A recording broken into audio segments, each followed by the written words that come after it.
All right, I'm circling back to you with another audio-related review. This is a video I've been wanting to make, and it's going to be a comparison of the Cayin ru7, Cayin. I don't know if there's any way to legitimately verify the pronunciations of these companies. Compared to the Qudelix 5K, these devices are of the same category, DACs and amps. There are some pretty big differences. The biggest difference being the prices and functionality. I'll start with the price. $100 Qudelix. Cayin ru7 is closer to $300. If there's some type of sales or something running on one or the other, I'm not aware of them because I've already bought them. But 100, 300, this is 3 times the price. This has Bluetooth as well as like an onboard battery, while this is straight dongle DAC, only works through a hardwired connection.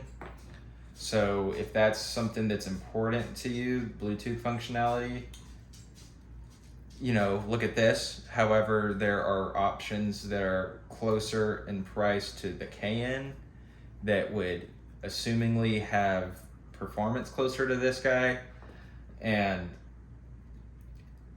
basically what I'm saying is this is fine for Bluetooth. In my opinion, beyond the capability of this, sound-wise, you're going to want a hardwired connection to get the most sound quality anyways. For me, the Bluetooth is nice and convenient.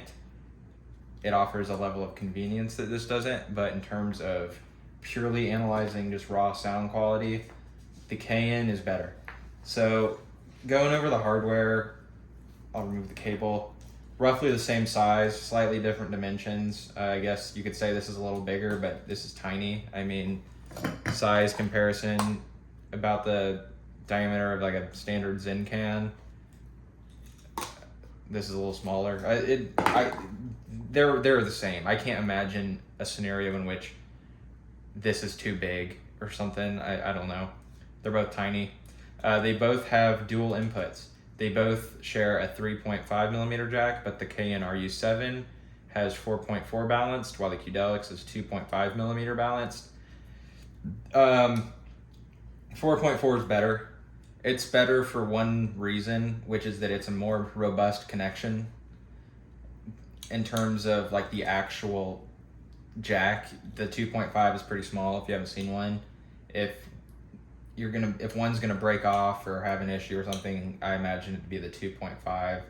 So I don't really understand why this went with 2.5 instead of 4x4 or 4.4. They could have had it, instead of vertically aligned, one next to the other. But it's just a nitpick. It could make a difference, but depending on like if you're gonna have to buy new cables in order to use the balance connection on here. One little side note that I'll say is I can detect an audible difference between the balanced and the single-end output on here, whereas with this one, to my ears, balanced and single-end sound the same.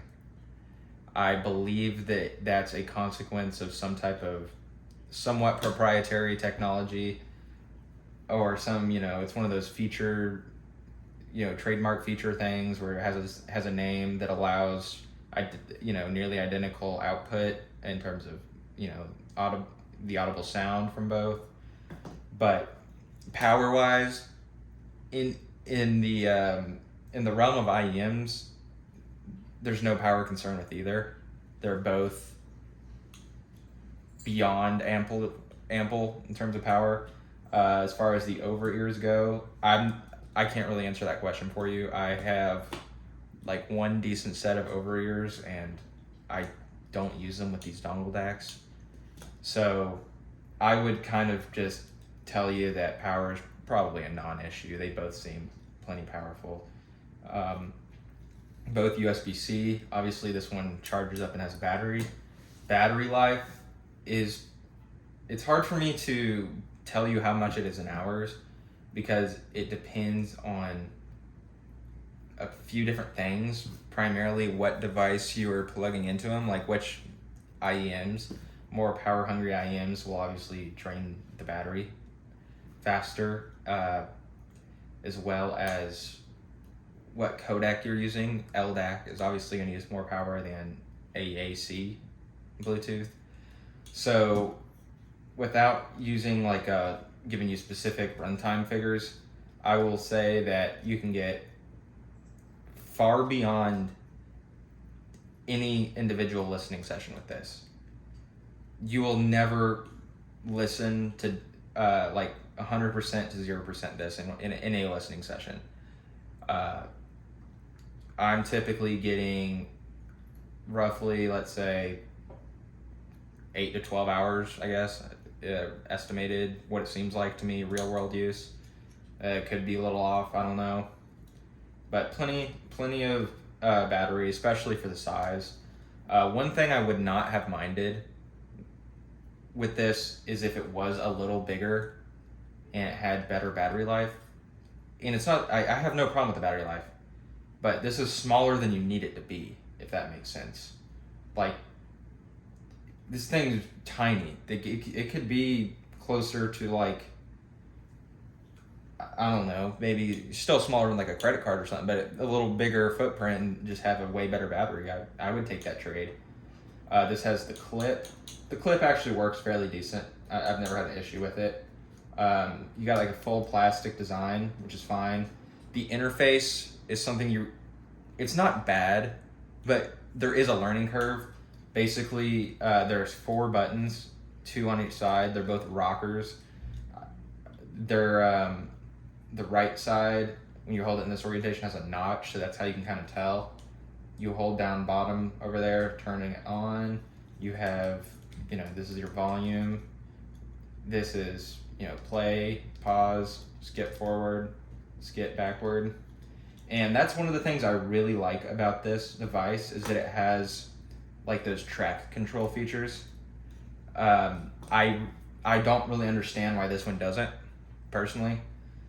This has the volume rockers and they're fine. I'm not really a big fan of the way they did it, because since this thing is so symmetrical and the volume things are in the middle of it, there's no way for you to tell if you're hitting volume up or down. And the buttons could just be bigger. Obviously, I am using it in the included case. I'll slide that off for you. It's nice. It's leather. I don't know if it's real or not. I couldn't tell you, to be honest. It's definitely a nicer construction. It's all metal with like a glass front, and it does have an LCD screen. Is the LCD screen useful? I guess. It'll tell you what volume level you're at, if that helps you, but in terms of listening, you don't even need to know what number volume you're at. You just adjust it to the volume you want to listen to. So that's fine. You also have a couple other options. We'll go ahead and plug it into the iPad here so you can see. Now, the Qudelix obviously has the ability to be used as a USB DAC. Cayin is like the splash logo. And from here, these are the settings: gain, low and high, DSD output. So you have 128, 64, 256, and then you got like phono out and line out, and then the backlight, 20 seconds. I'll be honest with you, I'm not too sure of how good this backlight thing even works, like the feature. I feel like it's always off, like the screen's always off, so I don't know. We'll set it down and maybe it'll turn off in 30 seconds. But there's the advantage of all the settings are accessible directly on the device, whereas with this, you do need to use the app or the Google Chrome extension to change the settings for this thing, which may sound like an annoyance, but it's actually not too bad, because you get a whole lot of features in that app, very feature rich. That's one of the main things that people buy this for, is the EQ settings. Personally, I'm not really a fan of EQ. I've never applied an EQ profile that I thought made the IEM perform better, if that makes sense. I've heard EQ profiles that you could say are subjectively preferred in a sense, but to me it always seems like there's some minor degradation in some other area as a result of using an EQ profile. That's just been my experience. I know there's people who really like EQ, and I don't know scientifically whether or not there's any weight to what I had just said there, but that's just my take on it. So I don't use the EQ, but it's there. You have a parametric EQ as well as like the regular stepped ones, and you can choose. You can have like a 10 band, 20 band, whatever. You can kind of do it however you want. Like this thing's known as the EQ machine. So if that's something important to you, is having a dongle DAC with a EQ feature, not only is this the go-to, but that would disqualify this. This doesn't have EQ. What this does have are those different DSD modes, which do alter the sound. They actually do. Noticeably, I don't think anyone would deny that it changes the sound. So with that being said, why is this guy 3 times the cost? And is it worth it? Short answer, to me, it's worth it. To a lot of people, I can understand, and I would not be upset if they said it wasn't worth it. So what those differences are is basically in the fine detail, subjective stuff. It's in those areas that are kind of, there's maybe a little controversy around them, if that makes sense. Like on a graph, I don't know if this is gonna perform better than here, but to me this is a clear upgrade. There's nothing about just the pure sound of this that I prefer over the Cayin. To me, the Cayin is unequivocally better in every regard in terms of sound. I would say that it has a bit more of an analog-ish sound. I wouldn't take that like too far, saying this sounds analog. No, but it sounds a little more analog-ish. It's a little less sterile sounding than here. That would be, I guess, my complaint or my grievance with this, is that I think in the default settings it just sounds a little sterile. It can be a good thing and it can be a bad thing. It depends on what you're pairing with it. So like, for example, the C Audio Bravery AE, which are already kind of like a mellow, neutral sound, they sound great. They sound, it's a good, listening experience. It sounds great on here, but it's also a little boring. It really is. The Cayin ru7, it just sounds a little warmer and richer, which usually comes alongside some type of loss in detail, but no, not in this case. You're gonna get greater micro detail, greater sound stage width and depth, greater dynamic range. The imaging on here is gonna be better on the Cayin. All those types of things. That's what I mean when I say it could be a little controversial. Like those types of subjective qualities are all better on the Cayin. Is it worth 3 times the price? It depends on how you look at it. Here's how I look at it. If you pay $300 one time for this thing, that's all you're gonna ever have to spend on source equipment for IEMs. This is a one and done. You're not leaving any performance from your IEMs on the table. This isn't gonna bottleneck you. This is that one and done, buy once, cry once. And it just sounds so nice, fluid, relaxing, detailed. Like if I could only keep one, it would definitely be this. Definitely. I would definitely forego the Bluetooth experience to get this sound. Which is why I say that I don't really care about the Bluetooth that much. when this can sound like this. Like, this sound quality is much more impressive than this Bluetooth. This is Bluetooth capabilities to me. Is this worth $100? Yeah. If you're not spending $300 on something like this, and I would not blame you at all if you think, I'm sure it is worth it. I'm not denying its value, but I'm just not going to spend that much on a dongle deck. That's 100% valid. That's 100% valid. If you're closer to $100, I do recommend this. It's not perfect. I don't like the 2.5 as opposed to 4.4. The app is fine.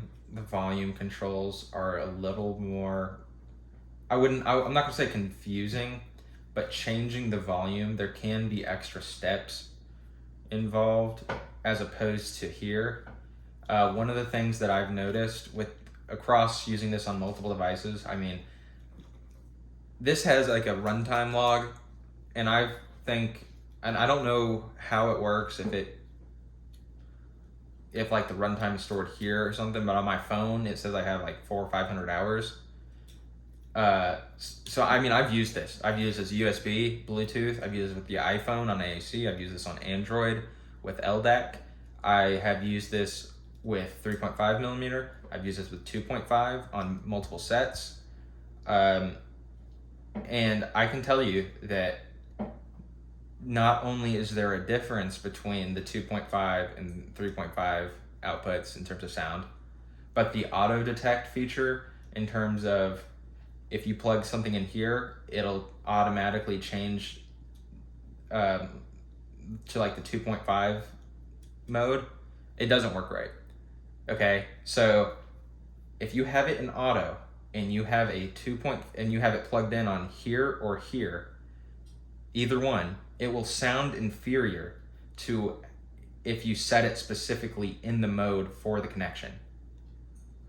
I can't understand why.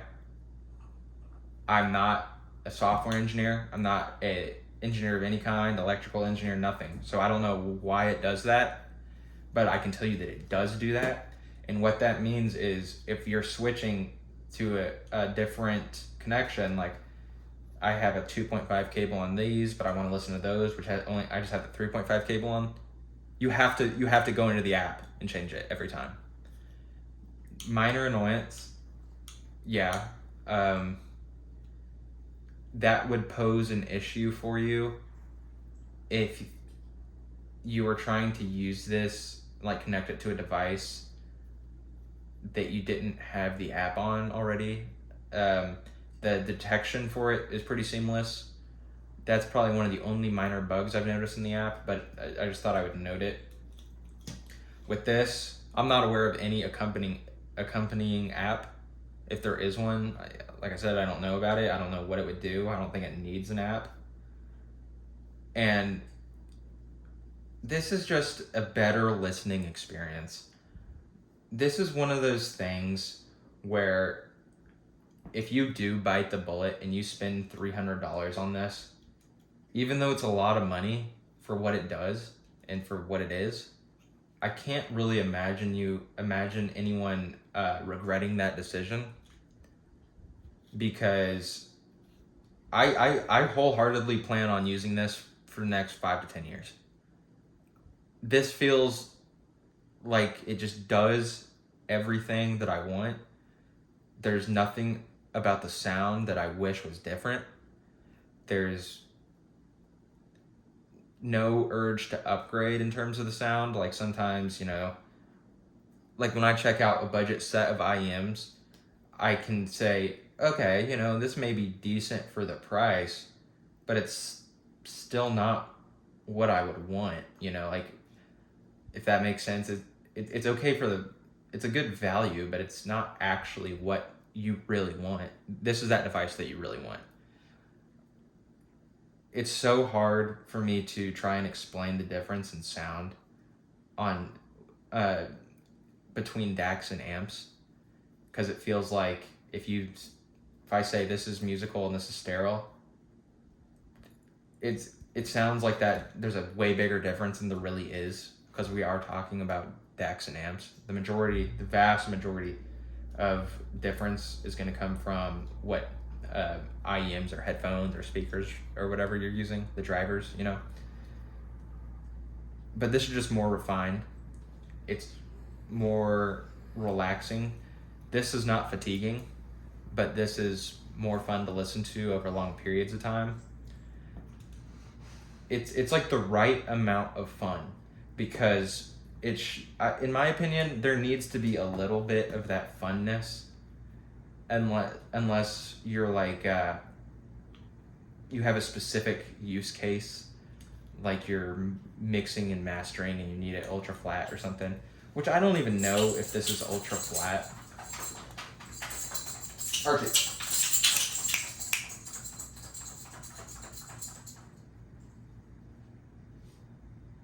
Good boy, Archie. I don't know if this is necessarily ultra flat, ultra clear, or how, you know, clear, how I think would be the way to say it in terms of DACs and amps.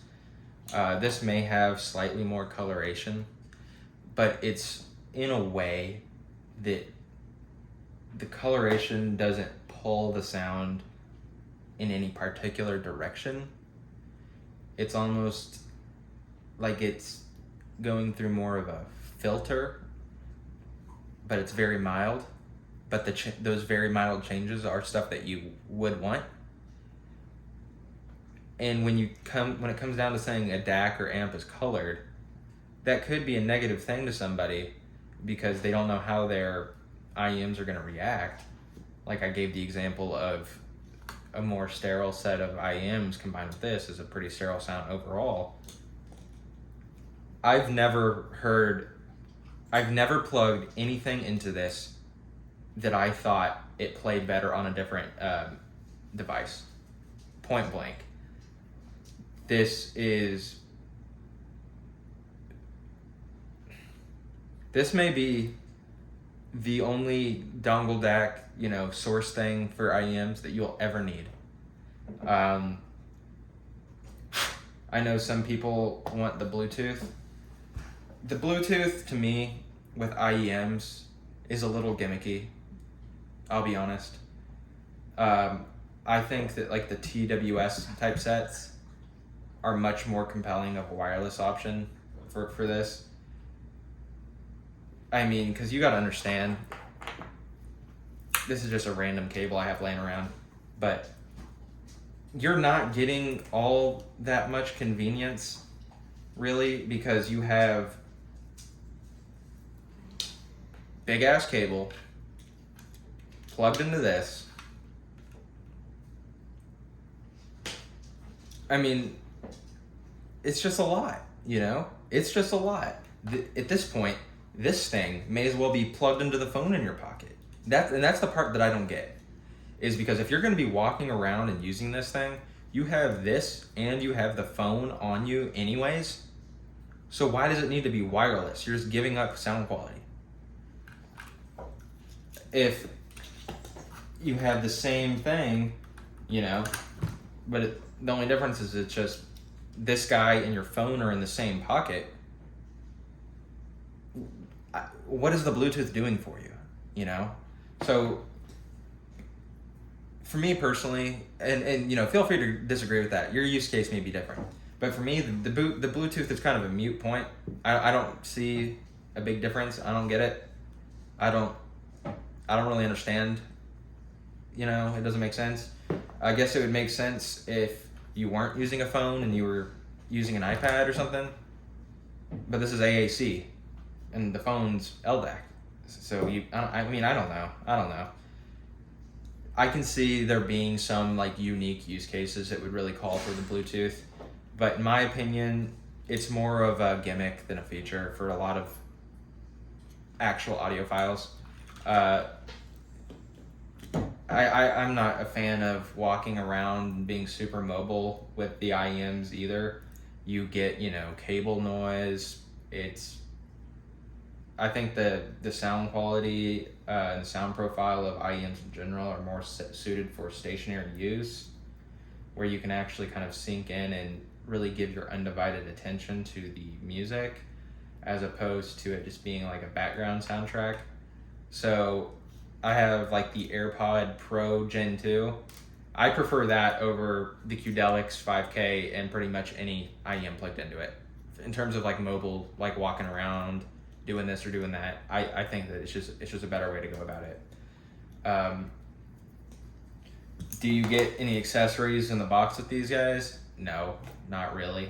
You get a USB cable with both of them. This one came with the case, which I guess you could say is some type of accessory, but in my opinion, the fact that this has like a glass front kind of necessitates the inclusion of a case.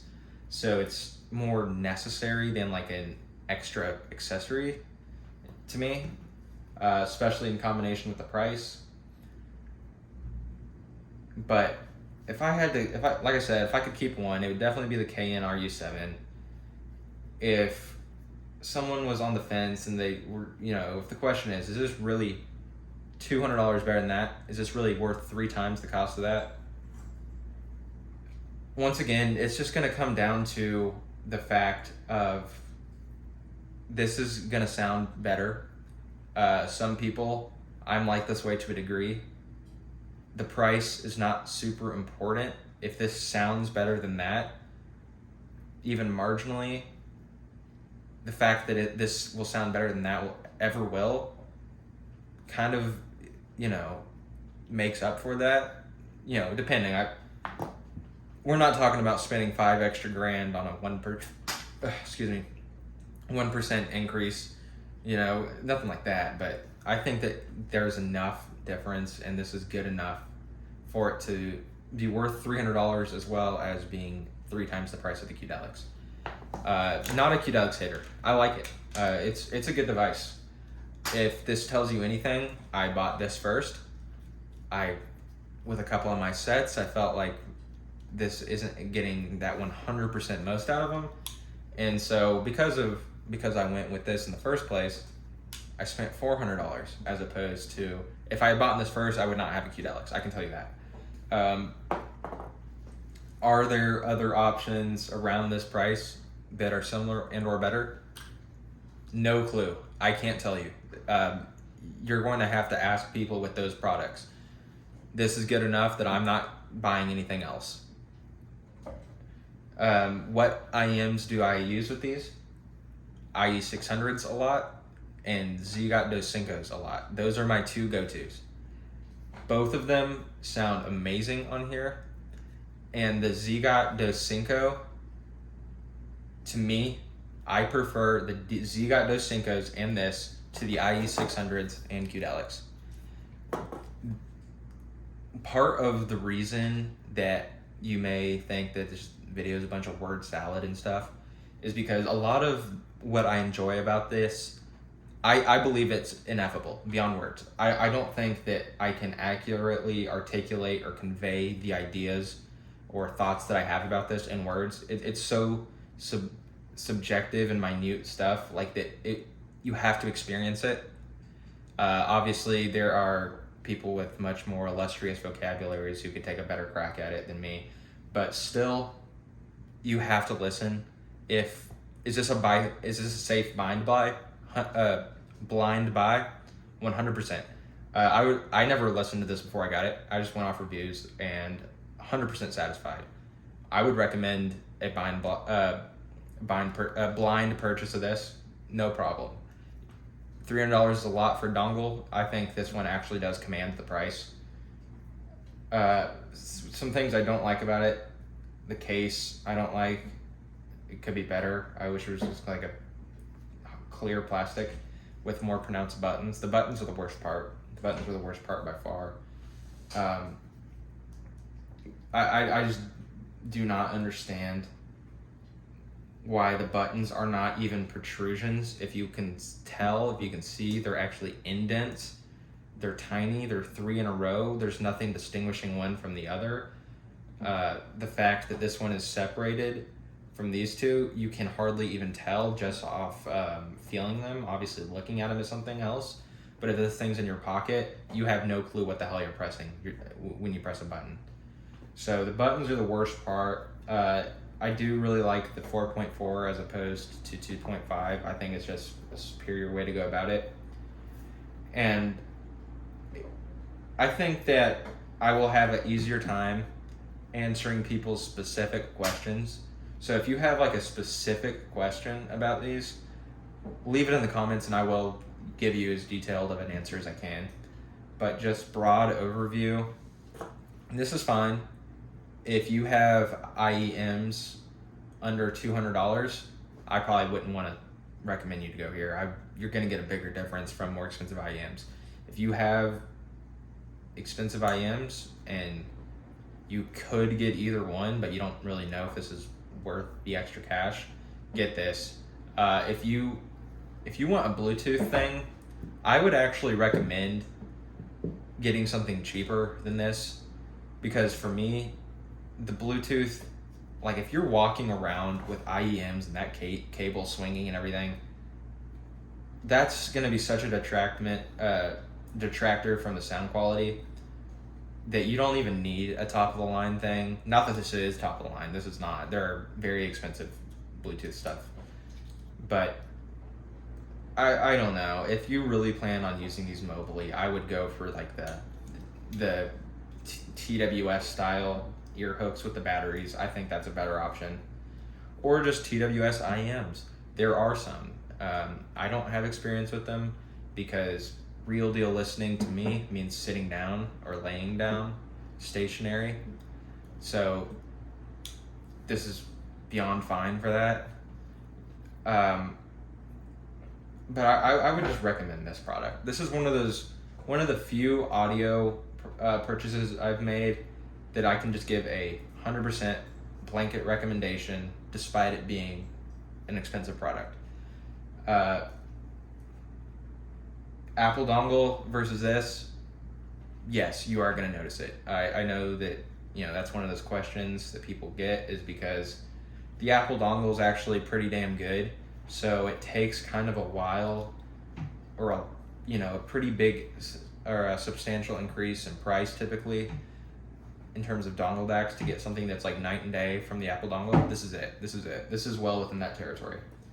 So that's my thoughts. Like I said, please leave a comment if you have any questions about a comparison or any questions about the specifics of either of these devices. I can address that, case by case. So I've taken some time to do some more kind of back-to-back A/B listening, and I think I can give maybe something a little more conclusive as to the sonic differences between the Cayin ru7 and the Qudelix. And I want to preface this by saying that in terms of reviewing DACs and amps, please take these differences with a grain of salt.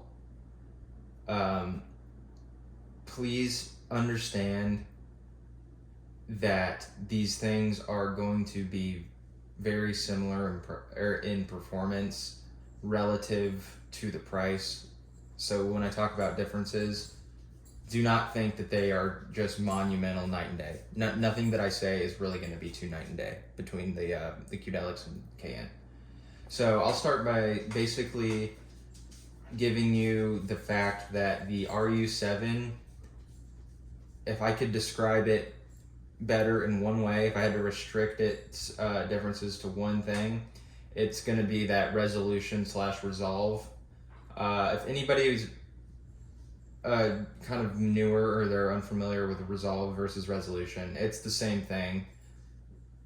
Essentially, in audio, resolve is just a better word, but they could be used more or less interchangeably. I could go into some more detail about why we audiophiles would use the word resolve over resolution. Resolution being an objective measure versus resolve is the subjective perceived experience of higher resolution.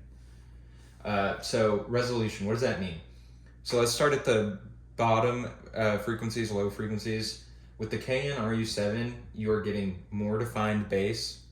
You are getting more defined bass in the terms of it is more holographic, if you like that term. What that means is, in terms of the visualized sound stage, the bass is more of an instrument, a singular instrument, rather than a, just a frequency range, that spans across the entire song. It's more defined as an instrument.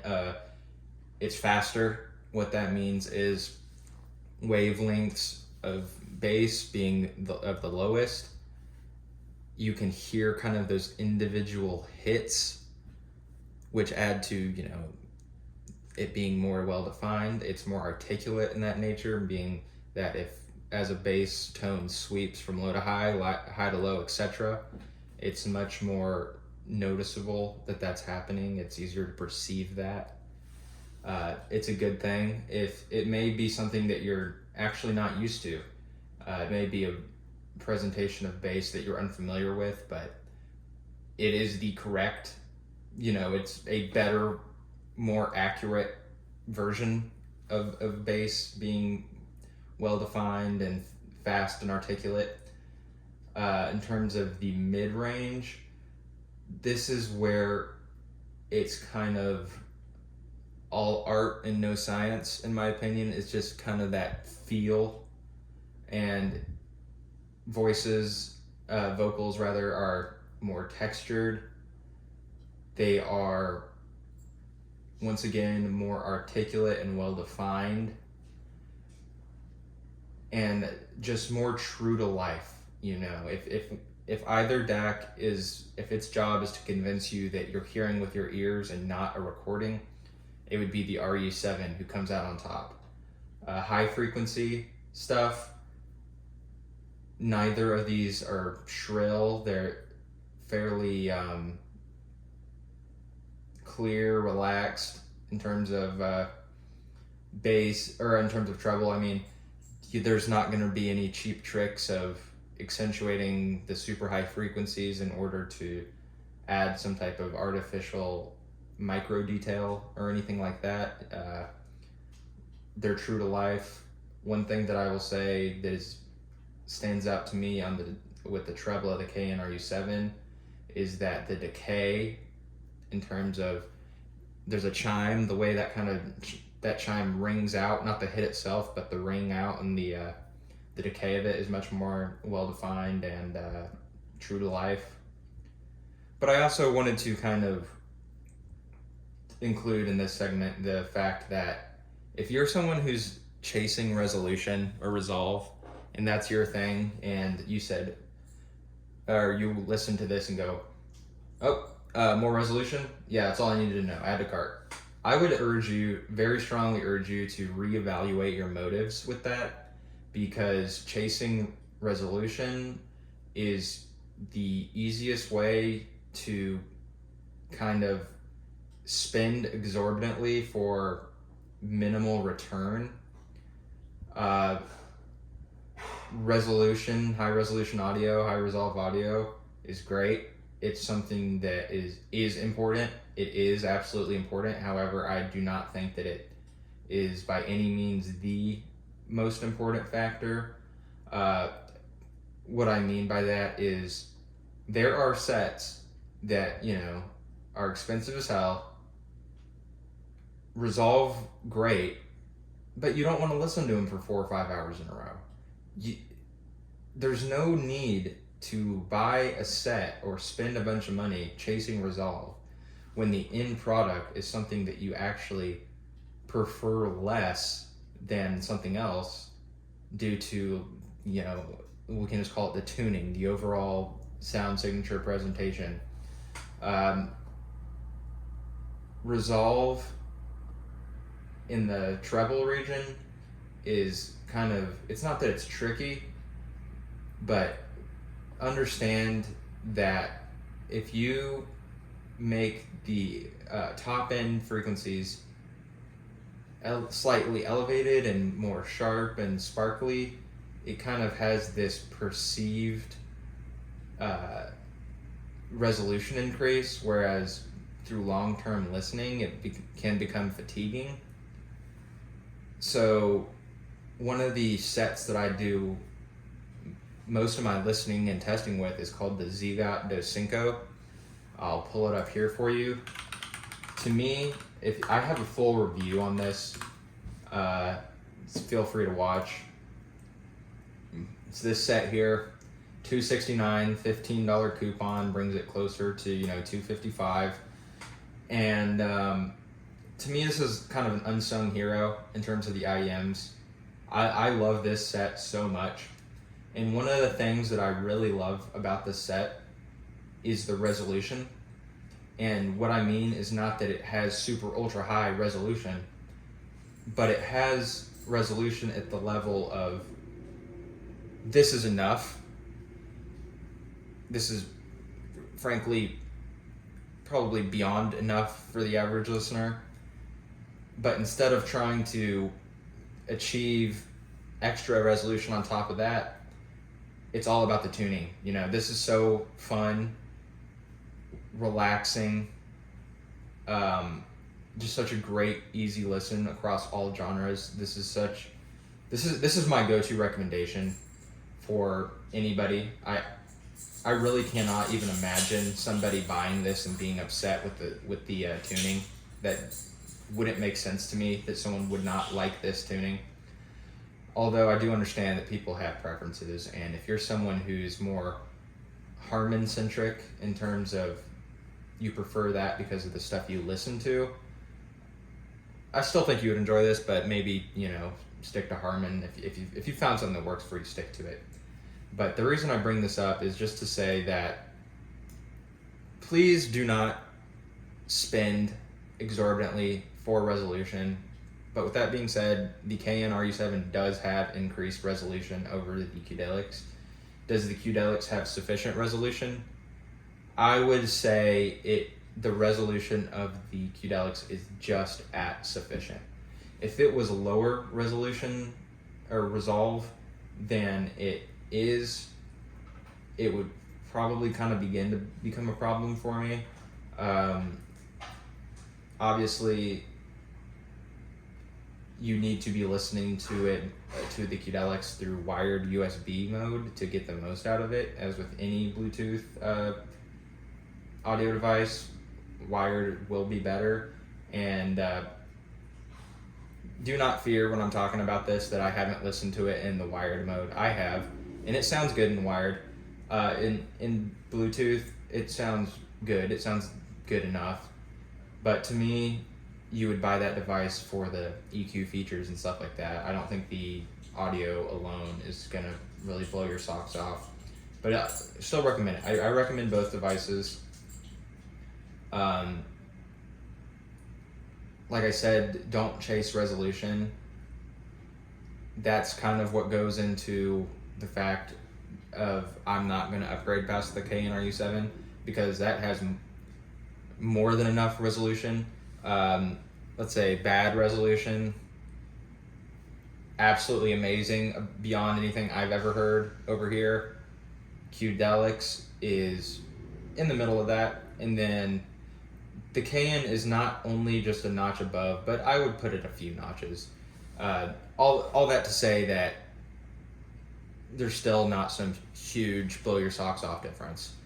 If you have the Qudelix and you are generally happy with it, do not upgrade to the Cayin.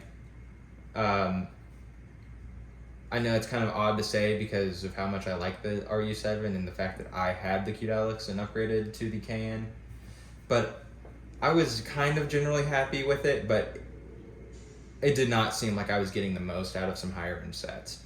I think if you have the IE600s, for example, at that level, that's when I think the Cayins start to make more sense. I think that even if you have the Z-Gato 5,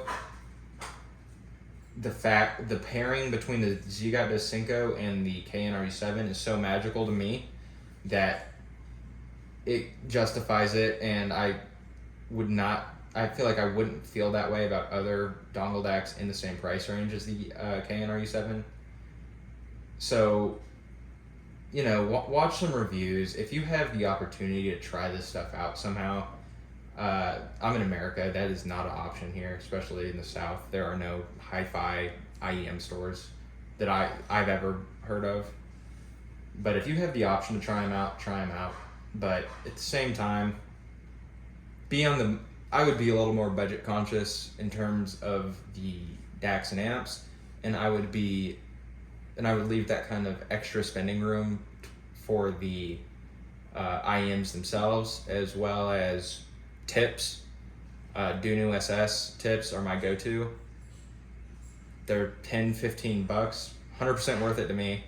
Probably the favorite tip I've ever used. I like what they do sonically, but hopefully that can kind of be a little bit more conclusive in terms of what are the sonic differences. More defined bass, better vocal texture, better decay on the high end, well-rounded. I think the sound of the Cayin is just more smooth and cohesive across the entire frequency spectrum. I prefer it 10 times over.